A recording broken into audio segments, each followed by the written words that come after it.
یہاں پر ایک مسئلہ یہ ہے کہ چار گواہ کا معاملہ. دیکھیے ایک آدمی سب سے پہلے میں بتا دوں کہ اسلام میں جو سزا ہے زنا کے تعلق سے،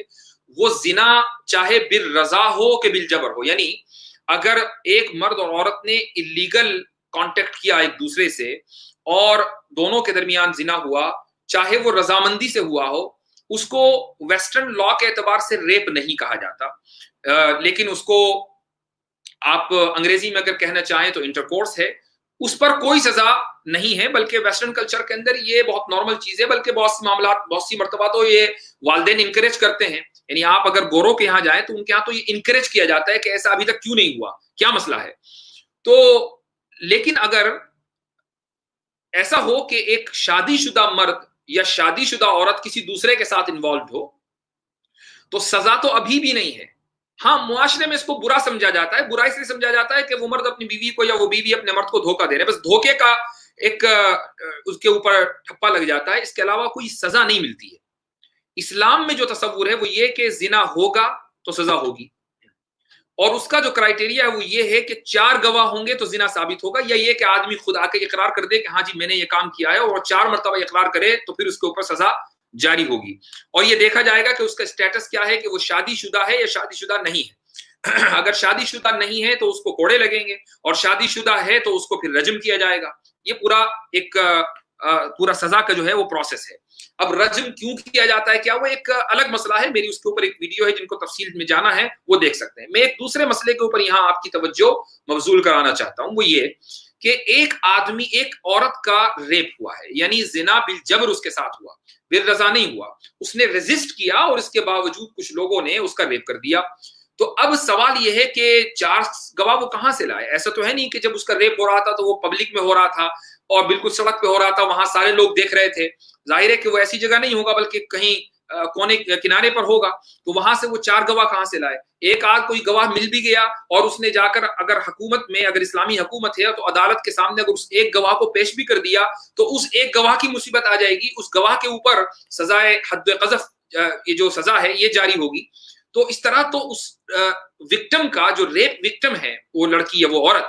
اس کو انصاف کیسے ملے گا اگر چار سزا کی ہم شرط لگا دیں؟ تو یہ ایک سوال بہت سی مرتبہ لبرلز کی طرف سے اور ایتھسٹ یا وہ لوگ جو اسلام کے اوپر آبجیکشن کرتے ہیں ان کی طرف سے یہ سوال آتا ہے کہ بھئی اسلام نے انصاف نہیں کیا عورتوں کے ساتھ. اس سوال کا جواب سن لیجئے. وہ یہ ہے کہ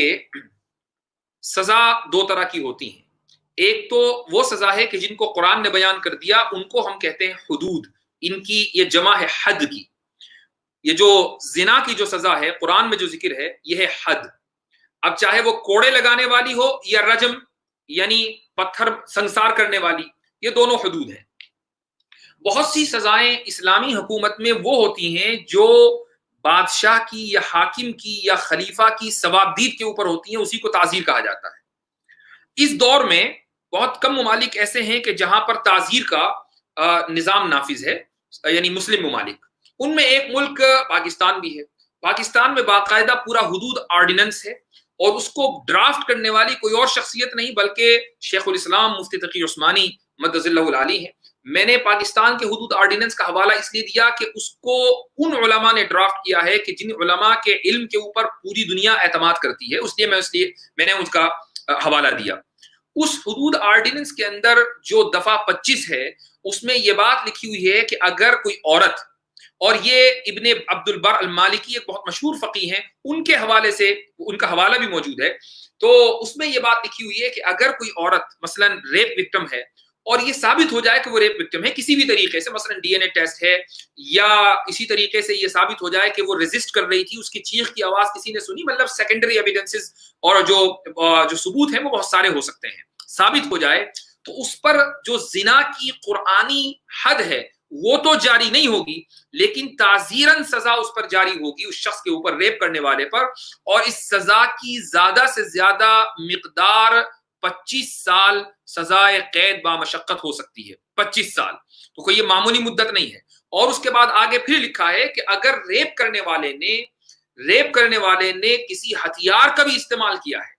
ڈرانے کے لیے یا زخمی کرنے کے لیے ہتھیار کا بھی استعمال کیا ہے، تو قرآن نے محاربین کی جو سزا سورہ مائدہ میں ذکر کی ہے، اب وہ سزا اس کے اوپر جاری ہوگی جس میں اس شخص کو پھانسی بھی دی جا سکتی ہے، جس میں اس شخص کا سر قلم بھی کیا جا سکتا ہے، جس میں اس شخص کے اوپر سنسار کی سزا بھی لاگو کی جا سکتی ہے۔ یہ تمام سزائیں ظاہر ہے کہ شریعت اور جو شرعی کورٹ ہے وہ اس کی ثوابدید کے اوپر ہے کہ کون سی سزا وہ جاری کرے گی۔ غرض یہ ہے کہ جو ریپ وکٹم ہے، اسلام نے اس کو ایسے نہیں چھوڑا، بلکہ بعض حالات کے اندر خصوصاً اگر زبردستی کرنے کے لیے ہتھیار کا استعمال ہوا ہے تو اس ہتھیار کے استعمال کی وجہ سے بڑی سخت سزائیں دی ہیں جو عام حالات کے اندر نہیں دی جاتی، جو پوری سزا سورہ مائدہ کے اندر مذکور ہے۔ تو یہ کہنا کہ اسلام نے اگر ریپ وکٹم عورت ہے تو اس کے لیے کوئی سہولت نہیں دی، اور اگر وہ عدالت میں جائے گی اور یہ کہے گی کہ میں ریپ وکٹم ہوں اور 4 گواہ نہ لائے تو الٹا اسی کے اوپر سزا جاری ہو جاتی ہے، یہ کہنا بالکل غلط ہے۔